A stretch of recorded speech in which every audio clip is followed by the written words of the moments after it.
আল্লাহর যারা ওলি সাহাবারা সব আল্লাহর ওলি ছিলেন, তারা দ্বীনের ইসলামের জন্য জিহাদ করেছেন। রাত্রে বেলায় তারা আল্লাহর দরবারে বসে বসে কাঁদতেন। এটা হলো সাহাবায়ে কেরাম। এই জন্য কিয়ামত পর্যন্ত যারা আল্লাহর ওলি তারা সারাদিন দ্বীনের দাওয়াত দিবে, মানুষকে দ্বীনের পক্ষে কথা বলবে।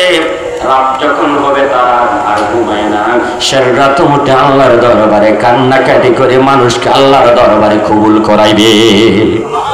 এরা হলো আল্লাহর ওলি। আল্লাহু আকবার। কথা শেষ। ওলি হলো এক নম্বর পরিচয় দিয়ে ইতারা নড়া কি আরে নড়া হয় না। অথচ আইন রিস্ক করে বিদ্যুৎ হইলেন আর ফাঁসি দিব, খোদার কসম আল্লাহর ওলিরা ভয় করে না। এই করবে সেই করবে, দুনিয়ার শাস্তিকে তারা ভয় করে না, জেলকে তারা ভয় করে না, ফাঁসিকে তারা ভয় করে না।